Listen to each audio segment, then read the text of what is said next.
एक ओंकार सतनाम करता पुरख निर्भो निर्वैर काल मूरत अजूनी सैभं गुरु प्रसाद। परिपूर्ण परमात्मा ने अपनी होंद ते अपने तो बने ब्रह्मंड की होंद नूं दो रूपां विच दो हिस्सियां विच तकसीम किया होया है। परमात्मा दे दो रूपां नूं कहंदे ने निर्गुण सरगुण, दृश्यमान अदृश्य, जो दिखाई दे रहा है और जो अणदेखा है, सूक्ष्म है अस्थूल है। परमात्मा ने इस तरह अपने आप को गुप्त ते प्रगट रखे होया है। वो प्रगट हर वक्त है, वो गुप्त हर वक्त है। इस तरह उसके दो रूप ने। उसे दे स्वरूप तो उसे दे सुभाव तो बनिया ब्रह्मंड ये एक रूप किस तरह हो सकता सी? इसके भी दो रूप ने। ब्रह्मंड को असी गौर देखिए, इथे दिन है पर सिर्फ दिन नहीं, रात भी है। मौसमी बहार है पर खिजां भी है। ठंड है पर गर्मी भी है। इथे चांदनी रात है पर मसिया की रात भी है। और इसे ब्रह्मंड विच जो क्रिया चल रही है, जन्म भी है पर मरण के नाल जुड़े होया, जवानी है बुढ़ेपा भी है। और इसी तरीके नाल कर्मां नूं देखिए, मनुख की जीवन शैली नूं देखिए, सिर्फ हासे नहीं रोने भी ने, सिर्फ नफा नहीं नुकसान भी है, और सिर्फ तंदुरुस्ती नहीं बीमारी भी है।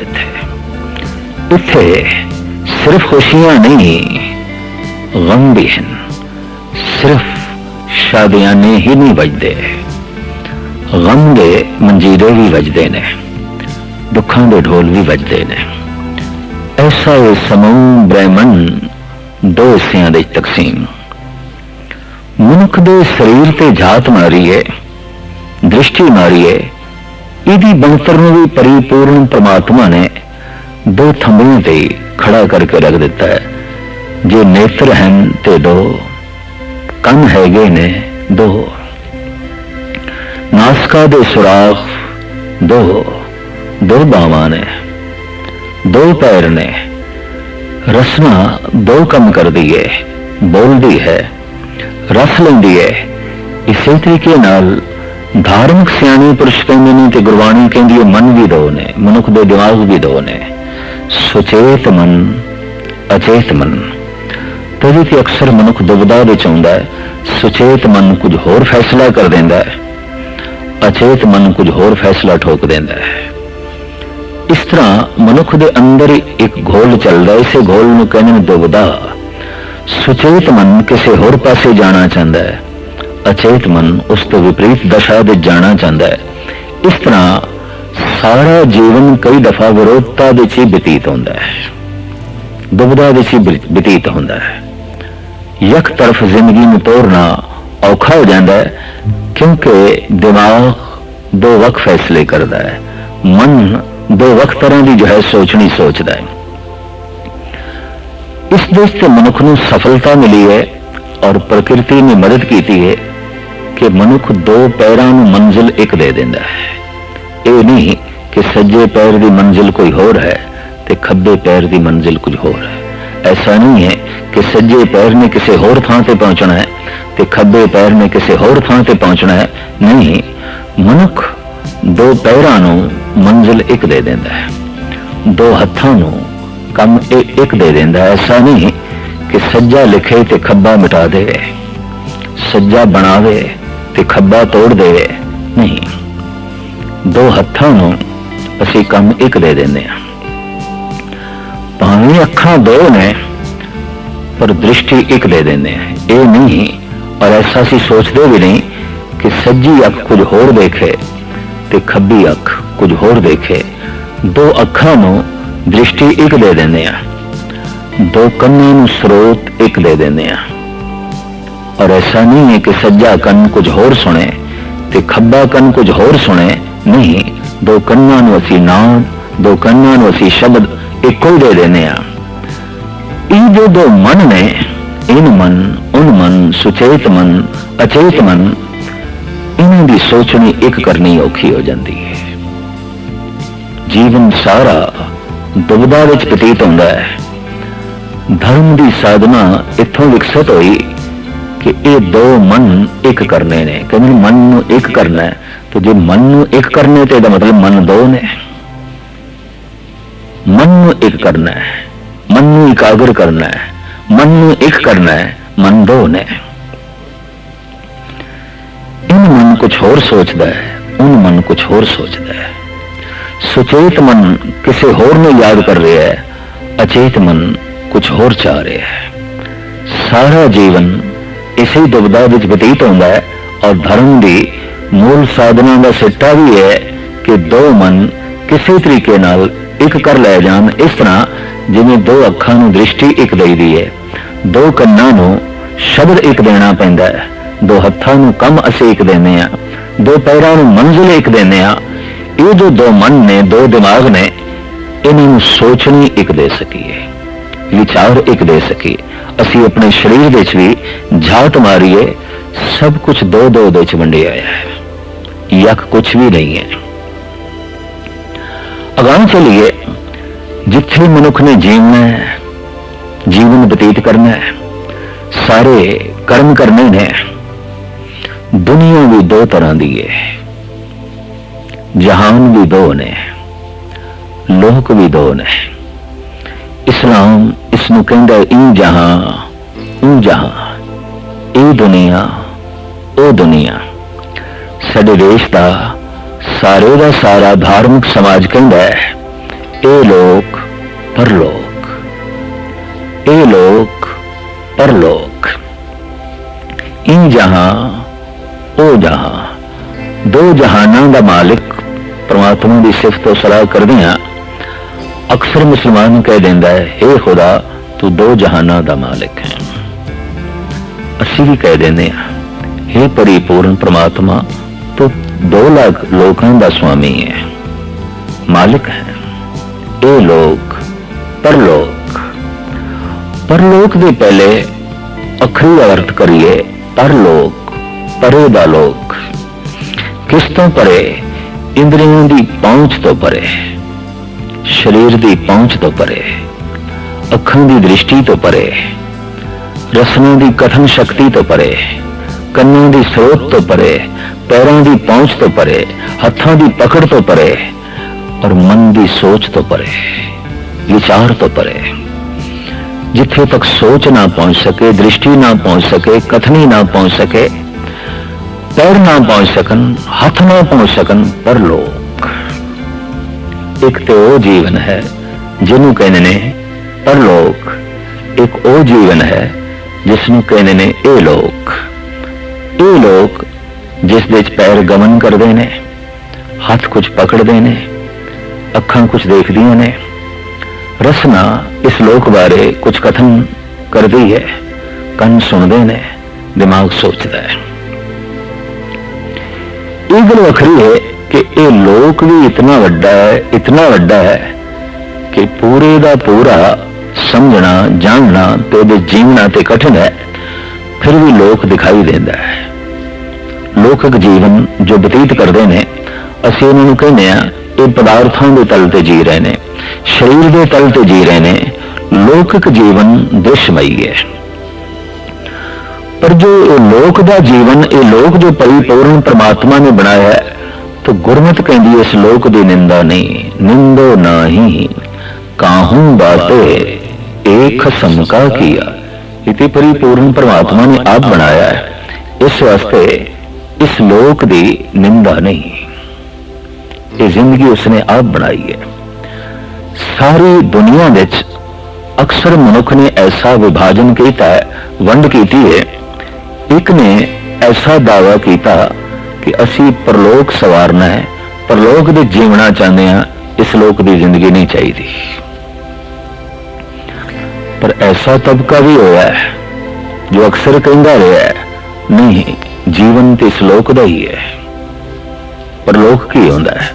परलोक कल्पनावां तो परे, परलोक सोचने तो परे, परलोक शरीरक पहुंच तो परे। तो जो पहुंच तो परे है, सोच तो परे है, उस बारे कुछ तबके ने बेफिक्री साध ली, बहुत बेफिक्री, और कह देता परलोक महज सुपना है, परलोक महज कल्पना है। पर ऐसा तबका भी पैदा होया जिसने कह देता है लोक महज सुपना है, ये लोक महज कल्पना है और कुछ भी नहीं है। संसार सिर्फ एक माया है, ये जगत एक सुपना है। ऐसा तमाम संत जन कहते हैं। पर ऐसे तमाम संसारिक लोगों ने कह देता परलोक सुपना है, परलोक कल्पना है।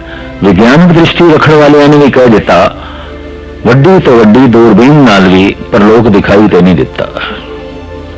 और वाकई कोई परलोक जीवन है जिस परलोक का खाका खिंचते ने महापुरुष, कहने में उत्थे जन्म नहीं है, मरण नहीं है। उस परलोक दे दुख सुख भी नहीं है, दोवें नहीं ने, दो नहीं ने। उस परलोक दे चिंता फिक्र नहीं है, जन्म मरण नहीं है, जवानी बुढ़ेपा नहीं है, तंदुरुस्ती बीमारी नहीं है, हां लाभ नहीं है, ये दो नहीं ने परलोक। तो जब कह रही ये दो नहीं ने तो कुछ तार्क कह देने ने है ही नहीं, परलोक है ही नहीं। परलोक महज सुपना है, परलोक मनुख की महज कल्पना है।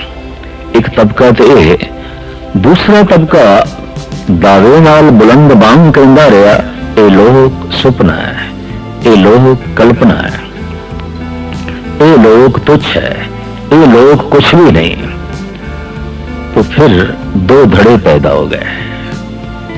एक ने परलोक की खातर इस लोक को इनकार किया, दूसरा जिसने इस लोक की खातर परलोक को इनकार किया। खा ले पी ले, हर तरह दी मौजा मान ले, परलोक किसने देखे? कौन जानता है? जिसनों पंजाबी मुहावरे च कहंदे ने ये जग मिठा अगला कि निठा। ये जगत ही महान है, अगले ਨੂੰ कौन जानता है? अगला है भी सही कि नहीं? बहुत वड्डे त्यागी वैरागी पैदा हुए सारी दुनिया च, जिन्होंने कह दिता जीवन ते परलोक दा ही है और असी उत्थे तक गमन करना है, पहुंचना है, प्राप्त करना है। इस वास्ते इस लोक दे जीवन नूं असी त्यागदे हैं, लोक दे पदार्थां नूं भी त्यागदे हैं। परलोक दा पदार्थ चाहिदा है। तो परलोक दे पदार्थ की ने? परलोक दा पदार्थ है धर्म, मोक्ष, मुक्ति, स्वतंत्रता, आजादी। साडे देश दे तमाम ऋषि मुनियां ने धर्म दा फल, नाम अभ्यास दा फल और परलोक दी दुनिया नूं कहा है जो स्वतंत्र है वही परलोक है, जिथे मोक्ष है वही परलोक है, जिथे मुक्ति है वही परलोक है। जिसनों आम जगत आजादी कह देंदा है, मुक्ति कह देंदा है, ये पूर्ण आजादी नहीं है। चलो कुछ बोलने की आजादी, कुछ लिखण की आजादी, कुछ चलन फिरन की आजादी, कुछ कामकार करने की आजादी, ये कोई पूर्ण आजादी नहीं है। रहन सहन की आजादी ये पूर्ण मुक्ति नहीं है। पूर्ण मुक्ति तो उदों होती है जब कोई जन्म का बंधन नहीं, मरण का बंधन नहीं, कर्मां का बंधन नहीं, सुख का बंधन नहीं, दुख का बंधन नहीं, बुराई का बंधन नहीं, नेकियों का भी बंधन नहीं, किसी प्रकार का कोई बंधन नहीं, किसी ने जकड़ना नहीं। स्वतंत्रता, आजादी। इको एक ये देश है भारत, जिथे तमाम संत जना ने वख-वख अपने बोलने के शब्दों के राही धर्म का फल मोक्ष दसिया, मुक्ति दसिया। भावें उसनूं बयान करने का ढंग, उन्होंने अक्षर देने का ढंग कुछ होर होवे, लेकिन मूल दे विच जो अर्थ बोध छुपया हुआ है वो तो है आजादी, वो तो है स्वतंत्रता, वो तो है मोक्ष। तो धर्म ते मोक्ष ये परलोक दे महान पदार्थ मने गए। ये लोग इत्थे महान पदार्थ मने गए, धन ते काम। सब तो वड्डा पदार्थ इस लोक दा धन ते कामनावां दी पूर्ति, काम। जिसकी कामनावां दी पूर्ति हो रही है, और कामनावां दी पूर्ति धन तो बिना नहीं होती। कुछ भी कामना है, अगर उसनूं मनुख पूर्ण करना चाहता है इस लोक दे विच, धन तो बिना नहीं होगी। काम धन नाल संबंधित हो गया। मोक्ष चाहिदा है परलोक दा, तो धर्म तो बिना परलोक किथे, और धर्म तो बिना मोक्ष किथे। मोक्ष धर्म नाल संबंधित हो गई, काम धन नाल संबंधित हो गया। एक ने साफ कह देता धन चाहिए, काम चाहिए, लोक सवारना है, परलोक नहीं चाहिए। परलोक है ही नहीं, परलोक कल्पना है। जैसे प्रथम मुगल सम्राट बाबर का एक बोल, रोजो नो बहारों में वह दिलरुबा खुशस्त, बाबर बऐश कोश के आलम दोबारा नेस्त। खा ले पी ले, हर तरह दिया मौजा मान ले, पर लोग किसने देखे? दूसरे जहान का किसने बोध है? वो है भी सही कि नहीं, किसनों खबर है? हर तरह दिया मौजा मान ले। दूसरा तबका इस लोक दे सुख नहीं चाहिए। नहीं स्वादी भोजन असी कंद मूल खा लवांगे, जंगलों के पत्ते खा लवांगे, घास खा लवांगे, दरियावां का पानी पी लेंगे। नहीं रहन चंगे महल तो पहाड़ों दियां कंदरां विच रह जावांगे, वृक्षों थले रह जावांगे। नहीं ने तन ढकन में चंगे वस्त्र तो केले दे पत्तियां नाल तन ढक लवांगे। बोर दी छाल नाल, मिर्ग दी छाल नाल अपना तन ढक लवांगे। ते जे सब कुछ भी नहीं तो कोई गल नहीं, नगन भी रह लवांगे। नहीं चाहिए ये परिवार, नहीं चाहिए ये पदार्थ, नहीं चाहिए ये भोग रस। असी ते परलोक सवारना है। चाहिए धर्म, चाहिए मोक्ष। जिसके अंदर भी बड़ी प्रबल रूप दे प्राणा च प्यास जागी धर्म ते मोक्ष दी, उन्हें परलोक सवारन का पूर्ण यत्न किया और लोक की फिक्र छोड़ दी। इस देश विच ऐसा होया, लोक की फिक्र छोड़ दी। लोकक जीवन विच भारत पछड़ गया। गरीब, मुफलिस, महान देश और कुदरती दौलत नाल संपन्न। इथों दे पहाड़ों विच कोयला है, लोहा है, सोना है, चांदी है, तांबा है। इथों दे दरियावां विच 12 मासी पानी है। इथों दी जमीन जरखैज, बहुत जरखैज। इथों दे मनुखां कोल सोचण शक्ति बड़ी प्रबल, बड़ी गहरी, लेकिन लोक दा त्याग कर दिता, लोक छोड़ दिते। इस देश का जो प्रतिभाशाली मनुख सी, इस देश का जो गहर गंभीर मनुख सी, वो पहाड़ों दी कंदरां विच चला गया। वो हिमालय के उत्तरा खंड में चला गया। वो बियाबान जंगलों में चला गया। वो गारां ते गुफावां विच जा बैठा। उसने जगत नाल बिल्कुल संबंध तोड़ दिता। यही एक मनुख सी जिसके राही लोक सवर सकदा सी, लोक खुशियों में वाधा हो सकता सी और लोकक जीवन संपन्न हो सकता सी। पर यह छुप गया पहाड़ों दियां कंदरावां विच। परलोक सवारन लई धर्म चाहिए, मोक्ष चाहिए। पश्चिमी दुनिया च असीं देखते हैं जो प्रतिभाशाली मनुख सी वो समाज विच रहा और वो लौकिक जीवन बारे सोचता रहा। लौकिक सुख किस तरह ज्यादा तो ज्यादा प्राप्त किए जा सकते हैं, इस पृथ्वी के उत्ते किस ढंग नाल सुखमई जीविया जा सकता है। प्रतिभाशाली मनुखा ने अपना सारा दिमाग, अपनी सारी सोचनी इस देश खर्च कर दी तो विज्ञान का जन्म होया और विज्ञान ने भरपूर सुख लिया दिते, भरपूर सहूलतां लिया दित्तियां। चारों पासे अशरीरक सुख, लौकिक सुख विज्ञान आधारित ने, आश्रित ने, और ये सारे का सारा पश्चिमी देशों की देन उत्थे पैदा होया।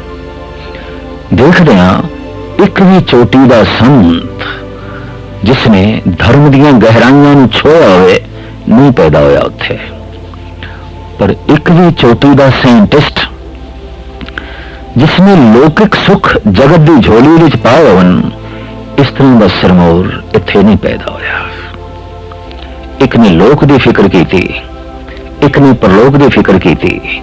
होया कि पश्चिम अंदरों कंगाल हो गया, बाहरों संपन्न हो गया। भारत बाहरों कंगाल हो गया, अंदरों संपन्न हो गया।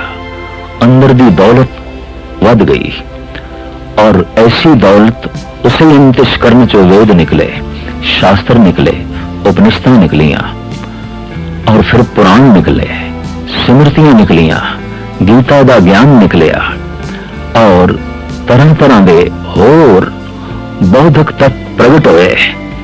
धन गुरु नानक, धन गुरु गोबिंद सिंह जी महाराज दी अजीम रचनावां ये मनजर आम ते आईयां। लेकिन लौकिक जीवन बड़ा दुखी और काफी सदियां तो ये देश पीड़ित जी रहे। हुण होया की है कि जिथे विज्ञान ने वो सुख दे दिते ने कि मनुख सुखां की चरम सीमा ते पहुंच गया है, तो मोड़ा खादा है पश्चिम ने।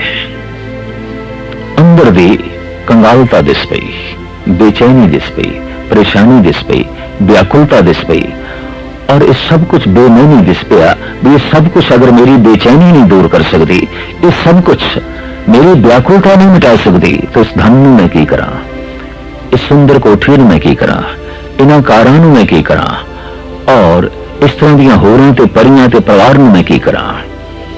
घृणा पैदा हो गई, उदासी पैदा हो गई और कुछ उदास होके परलोक की दुनिया की तरफ मुड़े, कुछ उदास होके खुदकशी करने ते मुड़े। अज जितनी आत्महत्या पश्चिमी देशों विच है, उतनी आत्महत्या पूर्वली देशों विच नहीं है।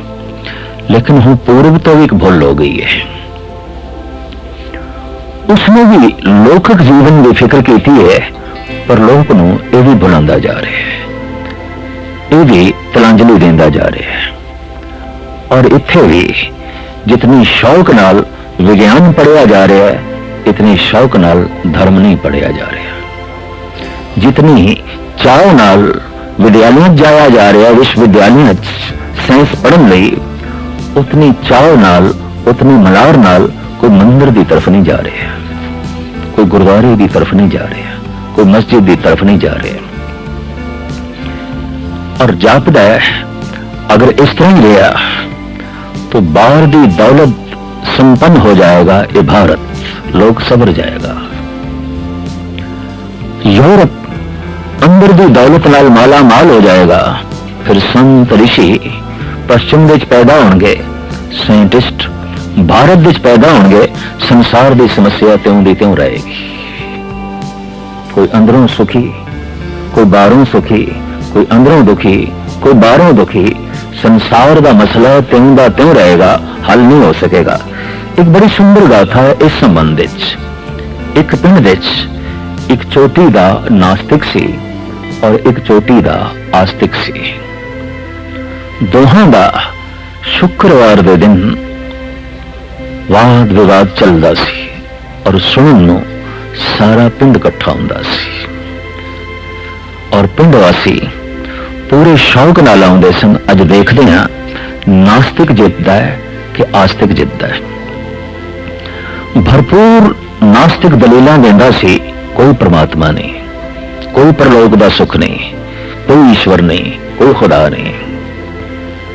पर जो आस्तिक सी वो बड़ियां प्रबल दलीलां देंदा सी, ईश्वर तो बिना होर है कि सब कुछ ईश्वर है, सब कुछ परमात्मा है। लेकिन एक अदृश्य घटना नाल दे नाल घट रही सी। जो नास्तिक सी वो आस्तिक दियां विचारां तो सहजे सहजे प्रभावित होंदा जा रहा सी, और जो आस्तिक सी वो नास्तिक दियां दलीलां दा सहजे सहजे कायल होंदा जा रहा सी। इतनी प्रबल कोई दलीलां दे कि मन प्रभावित ना होवे, ऐसा हो नहीं सकता। रोज लोकी सुनते ने, पर हार जित ते विवाद खत्म हो जाता है। पिंड वासियों लई दुविधा बनी रही भी कोई एक जिते तो असी उसके पिछे चलीए, या नास्तिक की जित होवे तो असी सारे नास्तिक होइए, आस्तिक की जित होवे तो असी सारे आस्तिक होइए। पर आस्तिक नास्तिक का फैसला होए बिना बहस रोज खत्म होती सी। आखिर एक दिन ऐसा भी आया, वो शुक्रवार जब सारा पिंड इकट्ठा होया है, बड़े चाव मलार नाल सुन लई। नास्तिक ने ऐसियां प्रबल दलीलां दित्तियां, ऐसियां प्रबल दलीलां दित्तियां, पूर्ण तौर ते आस्तिक प्रभावित हो गया। परमात्मा नहीं है, ईश्वर नहीं है। पर देवनेत उस दिन आस्तिक ने भी ऐसियां दलीलां दित्तियां, नास्तिक प्रभावित हो गया और एकदम उसके अंदर ख्याल पैदा हो गया, परमात्मा तो बिना और की है। नास्तिक ने कह दिता सब कुछ परमात्मा है, सब कुछ ईश्वर है, पर आस्तिक ने कह दिता कोई ईश्वर नहीं। पिंड वासी कहने लगे साढ़े लिए मसला तो फिर त्यों दा त्यों रह गया, उत्थे दा उत्थे। ऐसा होया भारत लौकिक सुखां तो प्रभावित होया, पश्चिम यूरोप परलौकिक सुखां तो प्रभावित होया। इस सदी दे वो परलोक दे सुखां की तरफ मुड़िया है, ये लौकिक सुखां की तरफ लीन होया ते खोज करता पिया। लगता है संसार की समस्या त्यों दी त्यों रहेगी, एक आस्तिक हो जाएगा, एक नास्तिक हो जाएगा, एक परलोक दे सुखां नूं प्राप्त करके लौकिक तल पे कंगाल हो जाएगा, गरीब हो जाएगा, मुफलिस हो जाएगा। आखिर हिपी देखते पे सी जिस ढंग की जिंदगी बतीत पे करते हैं, वो जिंदगी है जो भारत का एक मुफलिस भिखारी मंगता बतीत करता है। और ऐसा दिखाई देता है ये भारत संपन्न हो जाएगा, महान हो जाएगा, लौकिक सुखों नाल भरपूर हो जाएगा, लेकिन परलौकिक तल पे फिर कंगाल। समस्या फिर त्यों दी त्यों रहेगी। लोक सवरे है, परलोक बिगड़ गया है, परलोक सवरे है, लोक बिगड़ गया है। धन गुरु नानक देव जी महाराज जी बाणी कहती है इक्को ही समय विच तो लोक नूं सवार और परलोक नूं सवार, ताकि ये पंक्ति पूरी उतरे तेरे ते हालत सुख पलत सुख नित सुख सिमरनो नाम गोविंद का सदा लीजे, मिठे कमाणे पाप चराणे साध संगत मिल मोवा जीजे।